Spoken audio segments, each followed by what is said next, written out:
Number 2, the Honourable Leader of the Opposition. Mr Speaker, my question is to the Prime Minister. Does he stand by all his statements on the sale of state-owned assets? The Right Honourable Prime Minister. Mr Speaker, yes, and in particular I stand by my statement that we will only proceed with the mixed ownership model if it meets the following tests, Mr Speaker. Firstly, that the government would have to maintain a majority controlling state by owning more than 50% of the company. Secondly, that New Zealanders investors would have to be at the front of the queue for shareholding, and we'd have to be confident of widespread and substantial New Zealand share ownership. Thirdly, that the companies involved would have to present good opportunities for investors. Fourthly, that the capital freed up would have to be used on behalf of taxpayers to fund new public assets, thereby reduce the pressure on the government to borrow. And finally, that the government would have to be satisfied that industry-specific regulations adequately protected New Zealand consumers. The Honourable Leader of the Opposition. Mr Speaker, how did National's sale of Contact Energy, which resulted last year in $100 million of New Zealand money going offshore, and since 1999 $1 billion, help New Zealand?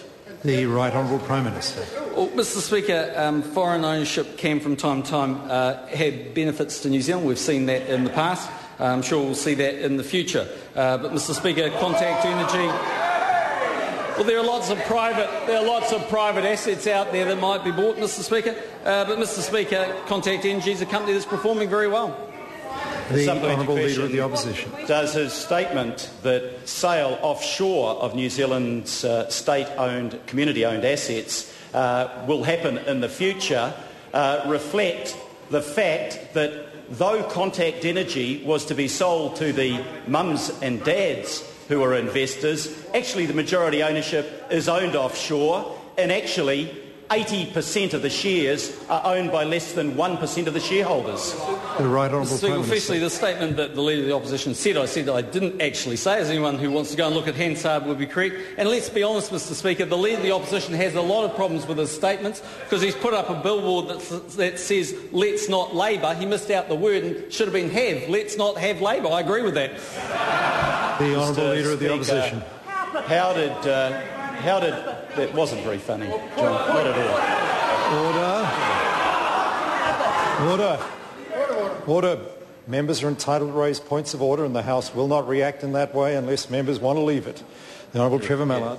Mr Speaker, I think again it is a matter of whether the House is being misled. A billboard put up by Cameron Slater on the Labour Party website cannot be ascribed... Order, I'm on my feet. Order. The difficulty we get into is I invite members to go and look back at the question asked of the Prime Minister. I couldn't discern the question as Speaker. I listened very carefully. I thought, if I was a minister answering this, I wouldn't know what the question was. It was a statement. And the Prime Minister made a statement in return that was in the same general subject area. And I accept fully that it wasn't a statement the member would have particularly wanted to hear, but the remedy lies in us asking succinct questions that are capable of answer. And then I'll insist ministers respond properly and answer them. The Honourable Leader of the Opposition. Speaker, how did National's sale of the Bank of New Zealand to the National Australian Bank for $1.5 billion help New Zealand when since that sale it's returned dividends to Australian shareholders of $12.4 billion? The Right Honourable Prime Minister. Mr Speaker, some asset sales have been good things for New Zealand, others have performed less well, but all I do know is that under a Labour government that Phil Goff was a member of, more was sold than under a National government. Mr Speaker. The Honourable Leader of the Opposition. Mr Speaker, if the average total return to the shareholders of the state-owned assets was 17.5%, as the Prime Minister has answered in this House, and the dividend yield of the state-owned power companies is 7.6%, why does it make sense to sell those assets and lose the dividends forever to repay debt that currently costs 6%? Mr Speaker, the average dividend yield on the SOE portfolio is 4.6%. The average government bond rate is 6%. So, Mr Speaker, in the first instance, that makes sense. But, Mr Speaker, if the Leader of the Opposition doesn't want to apply risks to this factor, here's a suggestion for him. Why doesn't he go and borrow $60 billion and buy every company on the New Zealand Stock Exchange if he's so keen on the idea? Why not? The Honourable Jim Anderton. Mr. Speaker, can the Prime Minister confirm that the majority of New Zealand's state-owned enterprises have already been sold, and if selling most of New Zealand's publicly owned assets hasn't fixed the economy to date, why would selling the rest of them make any positive difference? The Right Honourable Prime Minister. Mr. Speaker, yes, by Labour. The Honourable Leader of the Opposition. Mr. Speaker, is the dividend paid by the average dividend paid by the three state-owned enterprises over the last 5 years 7.6%?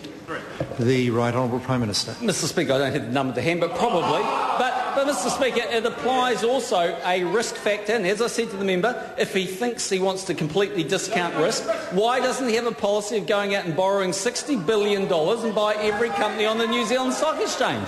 Mr. Speaker, the Honourable Leader of the Opposition. Mr. Speaker, what gives the National Act government the right to sell assets built by New Zealanders, paid for by generations of New Zealand taxpayers, when the majority of New Zealanders are clearly opposed to that policy?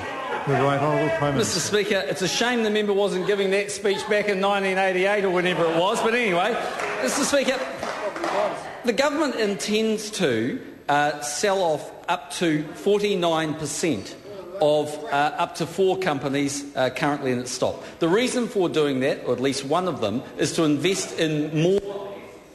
Oh, yeah, sure. Speaker,